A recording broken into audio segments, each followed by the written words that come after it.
So you must have heard the name Hibernate, right? Yeah. So Hibernate it came up from Spring only. So Spring also has this persistence Auntie, logic in voice it. is breaking. Yeah, is it fine now? Yes. Yeah. So persistency is a logic which is used to load the data into the database. Okay. So whenever so an entity is a type of object which policy center needs to create, modify, or otherwise manage policy, account, coverage, and user. Okay. So it is used to manage. Hello. Hello.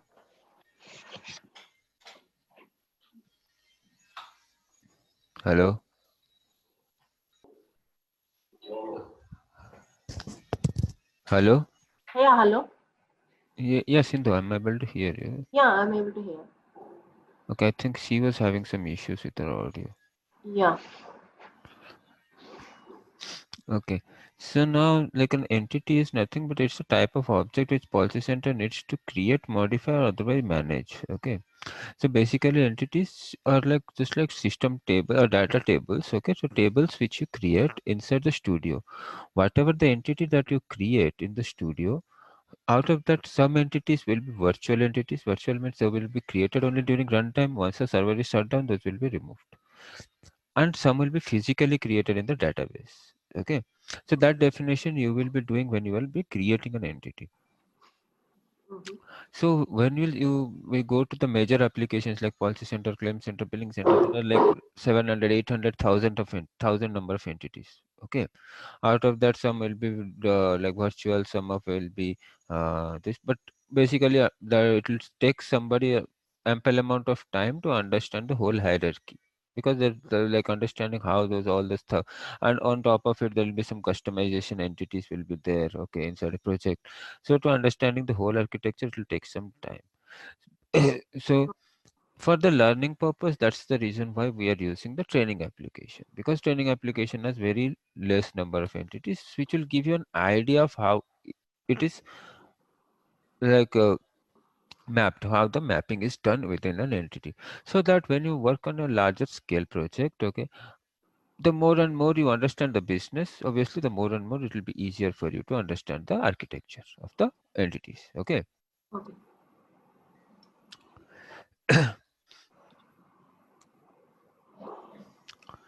So here, as you see, entities are defined in XML files. Okay. So currently also and previously also, entities are nothing but they are defined in XML files. These XML files are then debugged by the framework in the console. Okay. So it will be done in the backend by the framework, which it will use to create the data tables. Okay. Okay.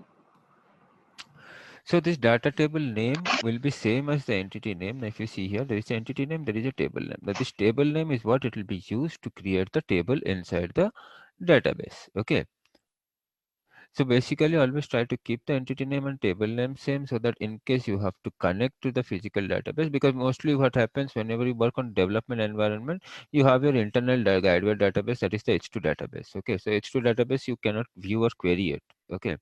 So that's why it is not that much of a mandatory processor required.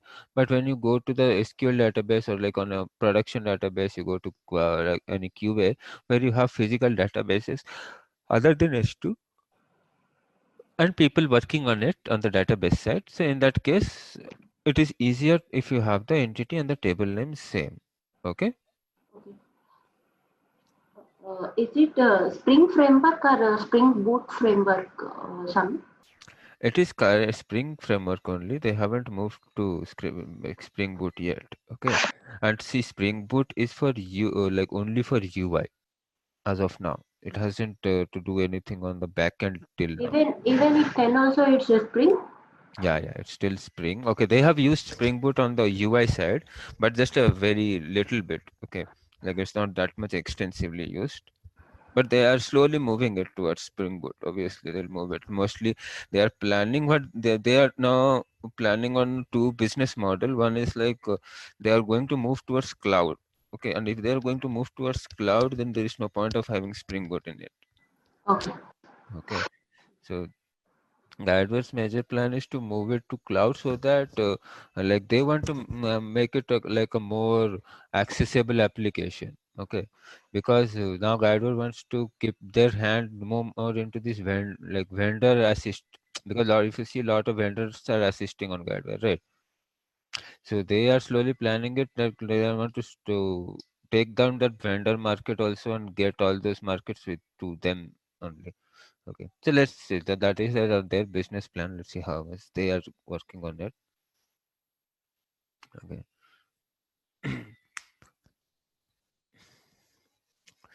it's every day and all they are coming up with new applications every time. Okay. Okay, and oh, sorry, I have opened the wrong slide.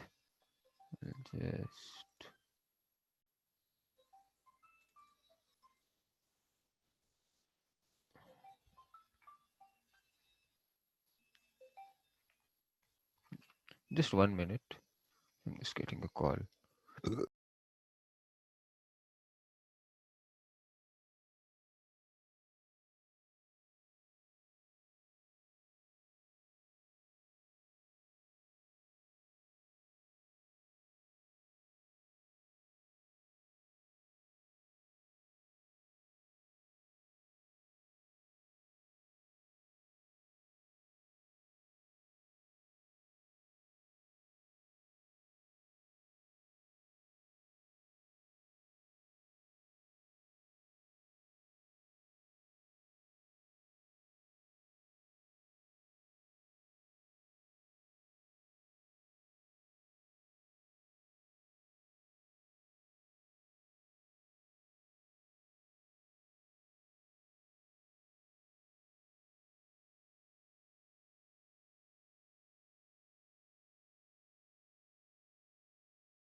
Hello,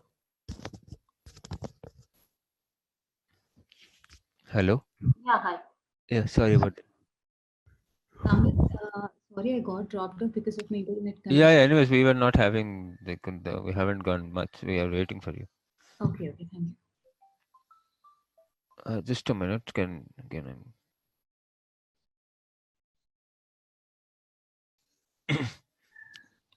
like this is example of like this training application data model. So you have your AB contact table. Okay. So let's say you created one more called as the interaction table. Okay. So these are tables with in the back end, in the front end, these are entities. So AB contact is an entity, interaction extension is an entity.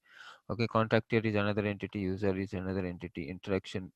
Okay, region is another entity, channel type is another entity. Okay. Like if you see, every entity has a primary ID. Now these IDs will be automatically set by the framework. Okay. Y- So that is will be the primary key. So whenever you create an entity, automatically an ID will be created for that entity by the framework, which is by default. Okay. So for each Guidewire application, the data model is a set of data objects and information about the relationship. Okay. Consists of entities, entity fields, type list, and type keys. Okay. So entities are again XML files which you created. Entity fields are the fields within that entities. Okay, the columns, foreign keys, then type keys. Okay, so these are all the entity fields. And type list is then static tables. Okay, type lists are nothing but they're static tables where you're just going to store your static data. Okay, so mostly a type list they will be used to create a drop downs. Okay, so whenever you create a drop down, okay, let's say these are the certain drop down values for that type lists are used. Or like whenever I want to create some static data tables. So part of Guidewire, it is a part of Guidewire data model. Other data model components include, okay, field validators and abstract data types. Okay, diagram shows work completed. So this is just one work that is completed by the students. Okay, so we will be also doing the same thing going forward in a newer application. So a data model entity is an abstract definition of a group of business objects used by the application. Okay, so a data model is nothing but this is just an abstract definition of a business object. Okay, so on the top, like on the first what you say on the top end, it will be like let's say you have your main table, okay, or your main core business table, and all of your businesses will be surrounded over that business table. For example, here in the training application, it is a contact manager application. Okay, which means that there will be a main contact table. For policy center, since it is a policy application, you'll be having a main account and policy table. Okay. Now, while we go to policy center, learn about more details in that. Then if you go to claim center, it will be having a core claim table. So there are core tables. Okay. And all of your functionality, all of your architecture is related to this core table, and your whole framework will pick up their architecture from this core table. Okay, if something is not getting connected to this core, which means that it is totally disjoint. Okay, disjoint means it is not coming under that framework. And if some entity is not connected to the core and not coming under that framework, means it will be considered a separate out of the part of it, and it will not be considered within during the compilation process. Okay, so whenever like you create, and so that's why this data model architecture is very like important as well as complex in Guidewire. Okay, to understand. Second problem with this Guidewire architecture is, which they are slowly trying to resolve, which I'm seeing with every upgraded version is, okay, like if I go to the older versions like 8, 7, okay, so what happens is like there were issues. If I'm getting any kind of a data model issue, I did some changes, I'm getting a data model issue. It was very difficult to resolve why that issue is coming up. Okay, so it was very difficult to find it out, but slowly they are coming up with good mechanisms to find out right now. Okay, in version 10 they have come up with a much better way of just not only finding out where the issue is, but also giving the proper resolution to it. Okay, which is much more so that everyone now can work on it. Okay, and but prior to that there was no neither not later about the resolution. You don't, it was very difficult to find out where the issue was itself. Okay, and then on the second part, like which upgrades which I have seen is on the like on the this entity end is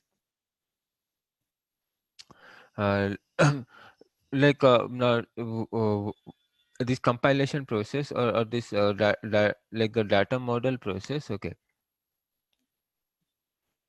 is now going to be on a text file instead of an XML file. Okay, so previously what it was happening is it used to be an XML file. Okay, so when during compilation this text file gets converted into an XML by the framework, that is fine.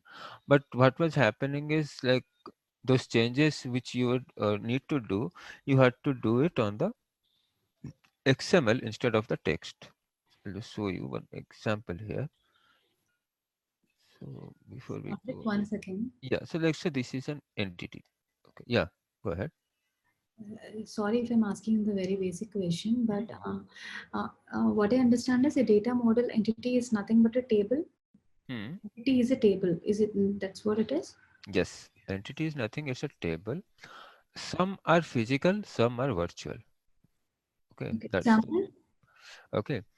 So example is like, let's say I am writing down a simple example I'm giving. Int A. So int A is an object, right? Yeah.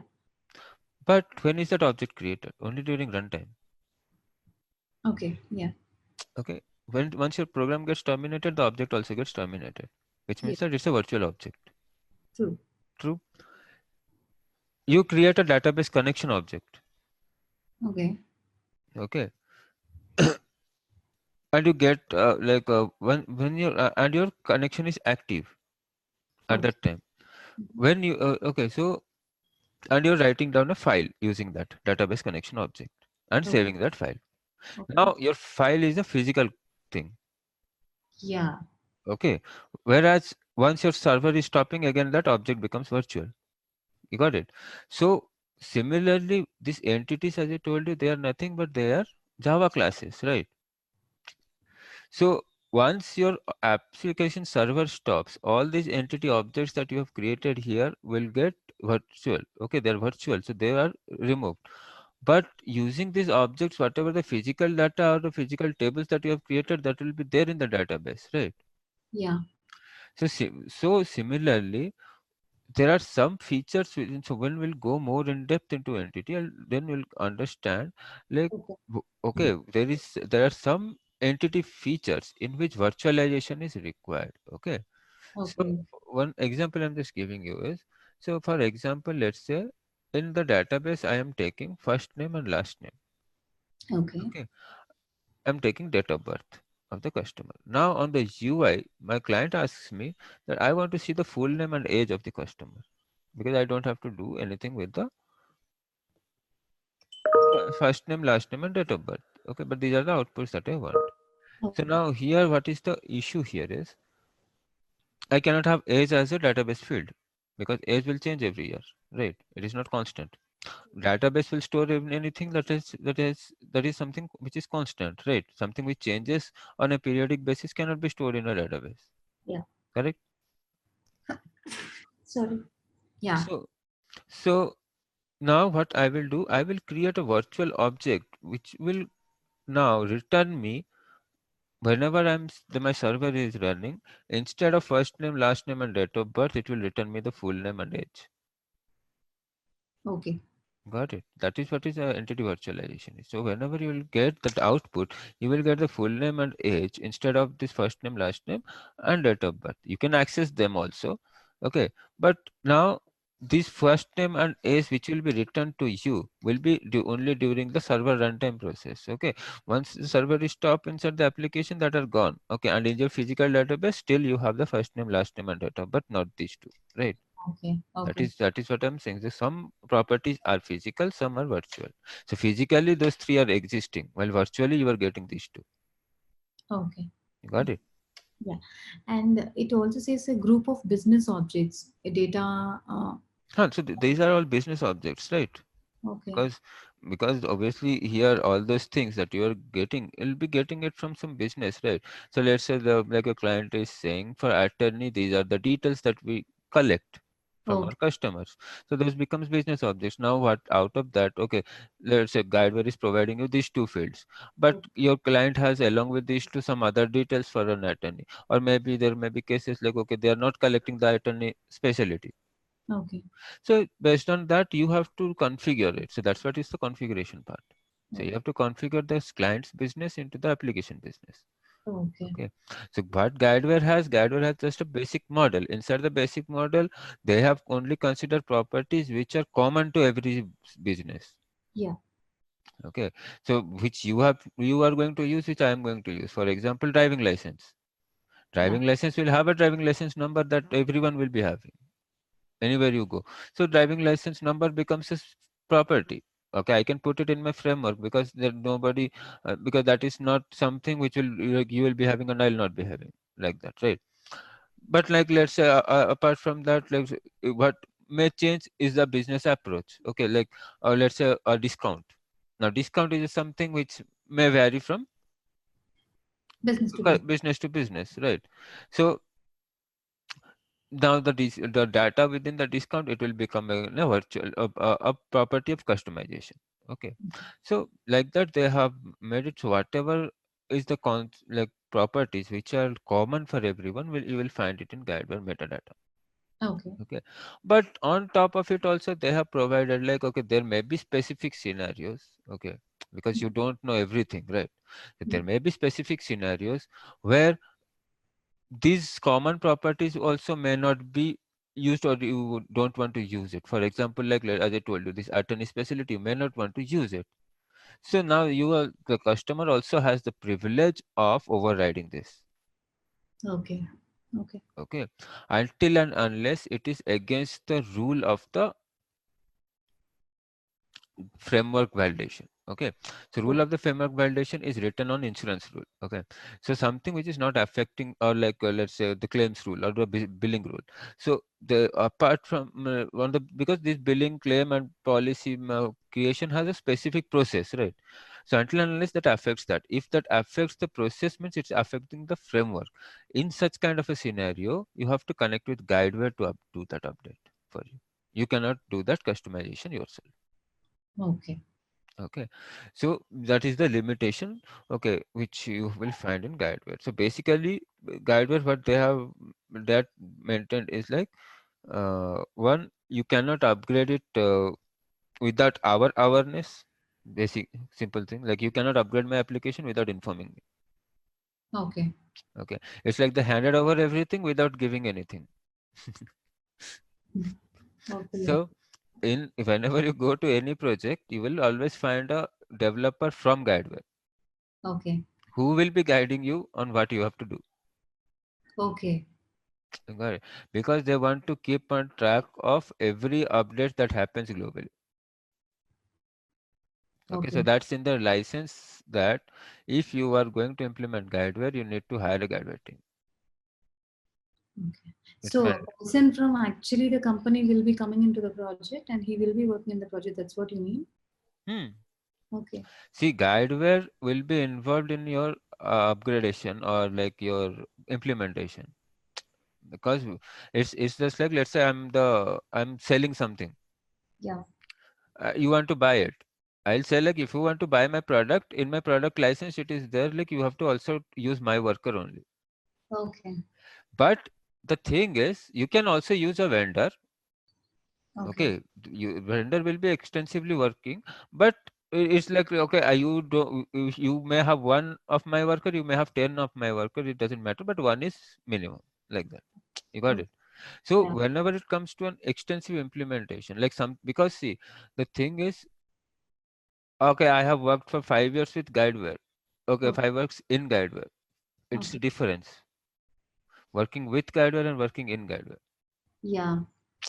You got it? Yes. Because when I'm working with Guideware, I will be working on the framework. So I know more details about Guideware.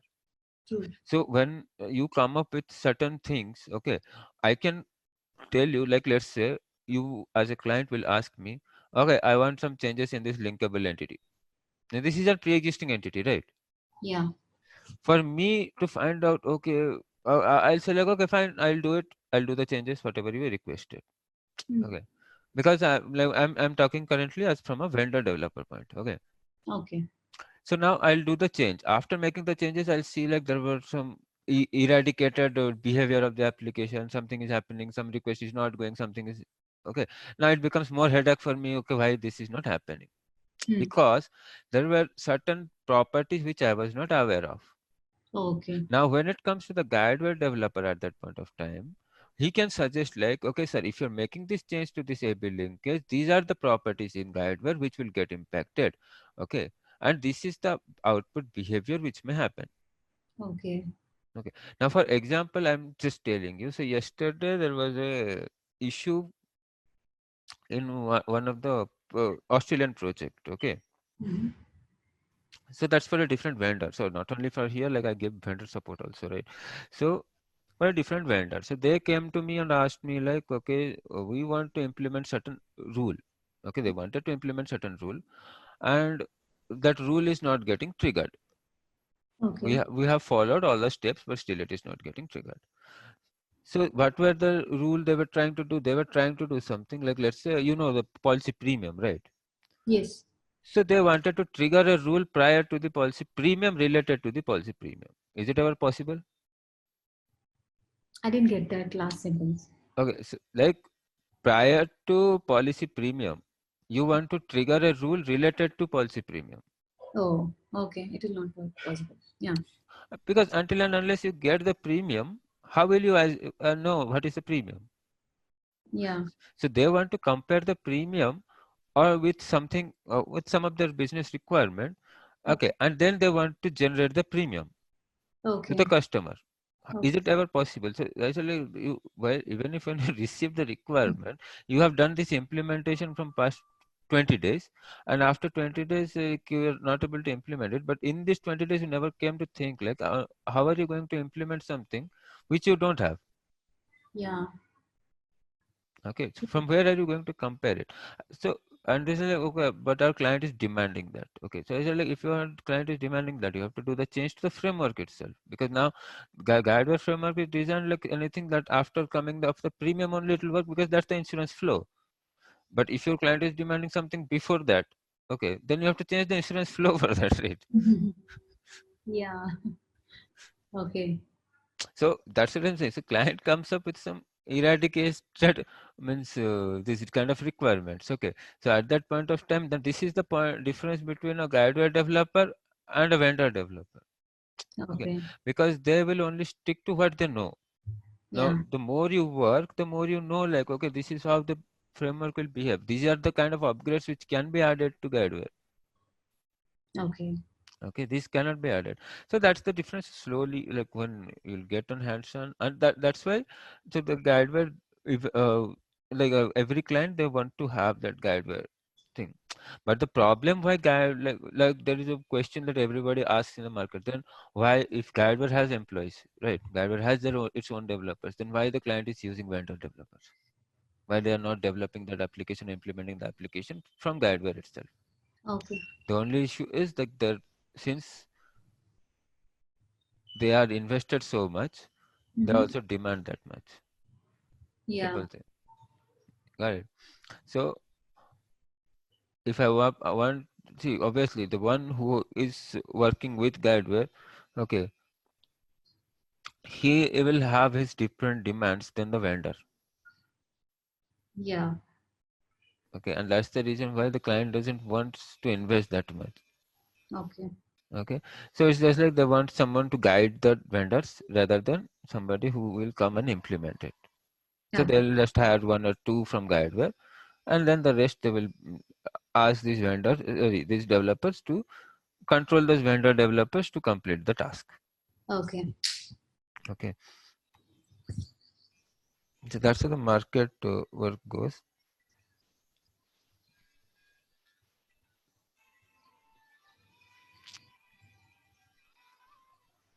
And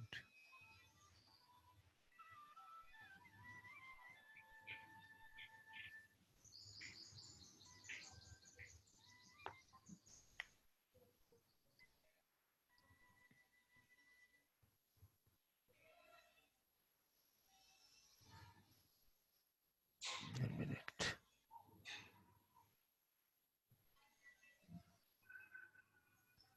So you got it, right? Yeah. Okay, somewhat you got it. Okay. Now, whenever you create a data like an entity, so this is an entity. Okay. So whenever you create one entity, okay, this entity it physically gets created inside the database. So this bank account entity. Now this entity it will physically get created in the database. Okay. Okay. And it will look like this. Okay. So this is an Oracle database table. Okay.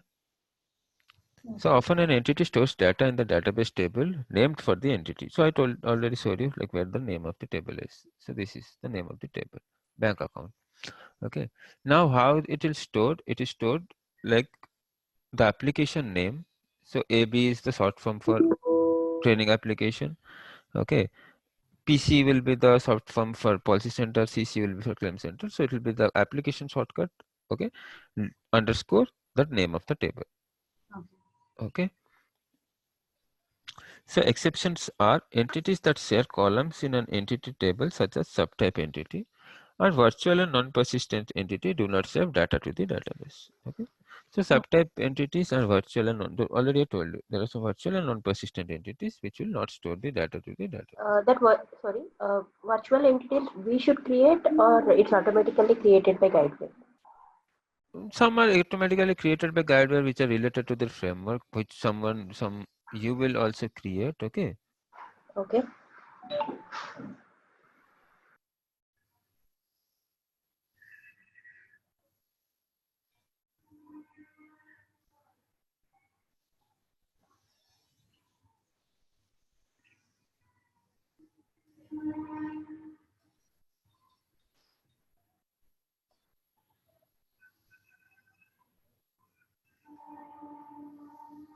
Okay.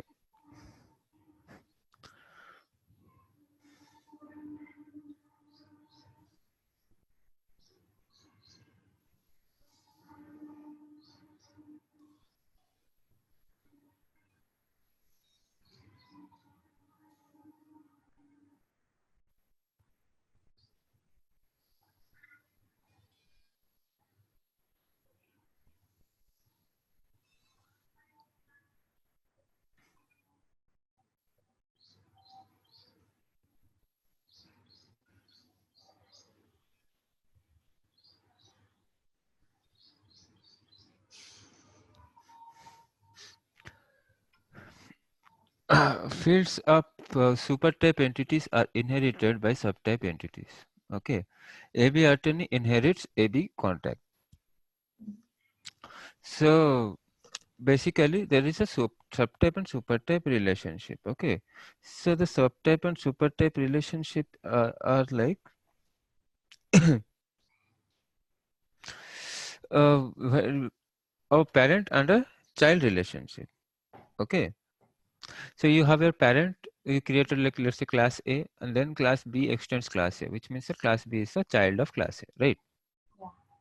So here in Guidewire they call it as subtype. Okay. So automatically whatever now the any object of class B will automatically accept the objects of class A, correct? Or all the properties of class A. Yeah. So here also it is the same thing only. Okay. The fields of the supertype are automatically inherited by the subtype. Okay. Some top level supertype entities are abstract, not possible to create an entity instance of an abstract entity. So basically, some of the supertype entities are abstract entities which are already there in Guidewire. So some Guidewire entities are abstract entities. Now, since they are abstract classes, right? So you cannot create objects for abstract classes, you know.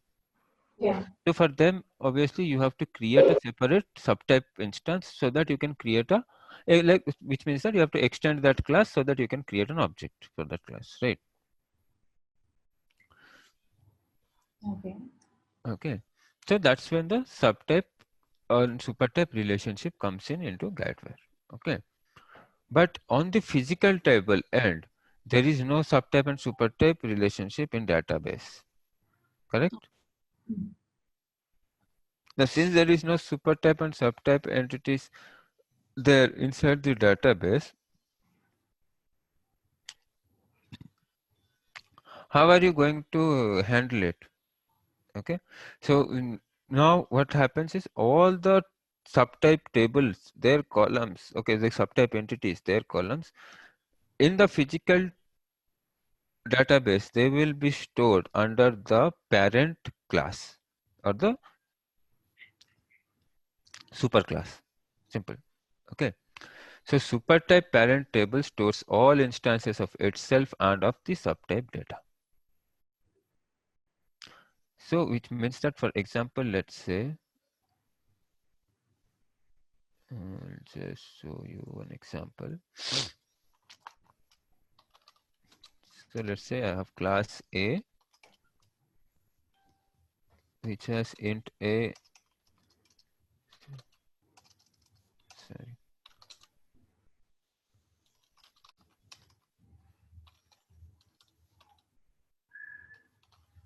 and similarly I have class B,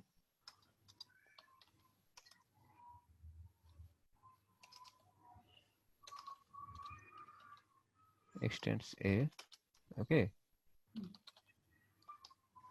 var C and var D. So now what happens here? If I'm creating an object for class B, I can access C, D, A, B, right? But if I'm creating an object for A, I can only access A and B, correct? Yes. Now what happens here when this goes into the database? When this goes into the database, in the database you will see like this, okay, for table A, okay, you will see columns A, B, and subtype, okay. Okay.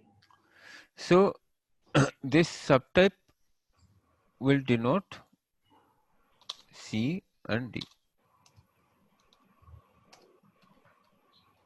So all of this will be stored within this same table.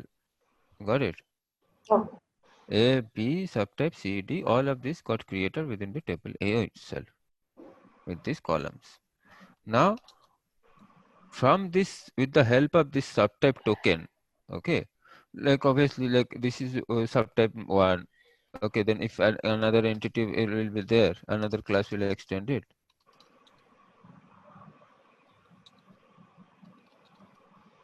Okay, this becomes the subtype 2, like that, okay. So the values will be whatever the A, B, C, D will be having, like let's say some 10, 20, then 2, okay, 30, 40. This is the data that is there. So now 2 is like the second subtype. So now this data will be for the second subtype. Okay, if it would have been 1, then it is like the data is for the first subtype. Got it? Okay. Okay. So that's how the data is stored inside the database. So in the database, there will be only one table, that is the A table. Okay, you won't find these two tables, B or C. Okay.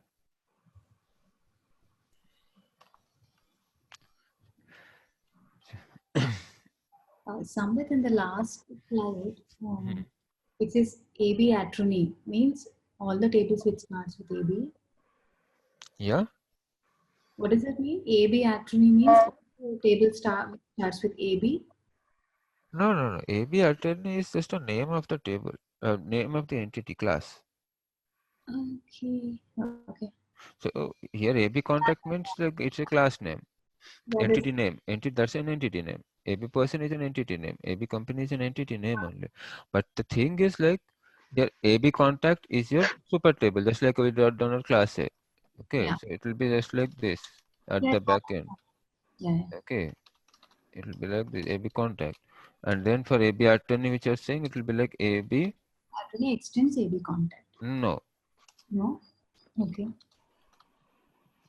so it will what it is extending. It is extending AB person vendor. Yeah.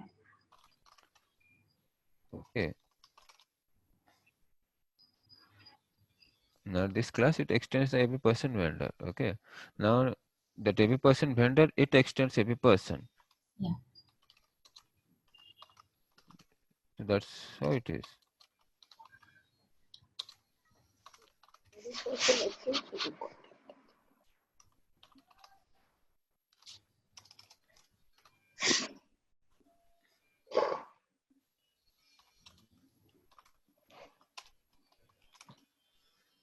And similarly, AB person now it will extend this. AB contact.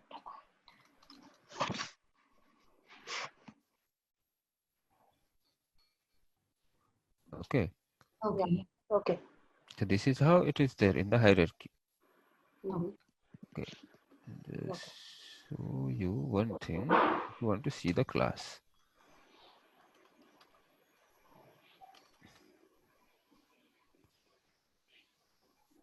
this is the entity class. Okay, which is now what happens. This class, it is automatically generated. It's a read-only file. Okay. Okay, so you cannot do any kind of an edits here. Previously, what was happening, like in previous versions also, this was difficult to view. Okay, somebody who knows more about the framework or this one, on the jar, this will, because this gets involved directly inside the jar. Okay, Okay. so like whoever were acquainted with it, they knew about this one. Okay, but now but it was very difficult. Like let's say I want to check, like, okay, this why this is not working. Get business extension. So now I can come here and check it out. Okay, whether it is some issue or something is written properly or not. Okay, and on top of it also you can create your own tables like this. Clear?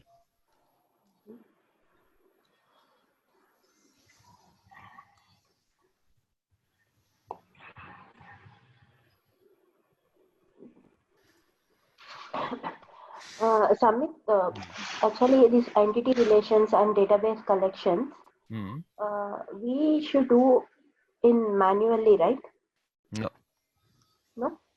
no. This all things. See, okay, database connection in your development environment, you don't need to do it because it will automatically get. Like if you remember our first slide, right? There Mm. only I told you, like you're automatically in the development environment, your database will get generated by Okay. Guidewire itself. Uh, You Generally, story. in Spring Boot, that XML already it's automatically created, right? But coming to See, the Spring Spring Boot, Boot is some technology which came in new. okay. The approach of Guidewire is there from past 10 Uh, years. yeah. So in Guideware, it's automatically the changes is done, right? Yes, so that is done during the compilation process. Prior to compilation, they will have a generation method in Mhm. which they will generate all from by. See, you know about the obviously I don't like if you go in depth, so they use Mhm. just 1 minute. Yeah.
Hello. Hello. Yeah. Sorry about that. Yeah. So like yeah, whatever are you asking at the time, I just forgot.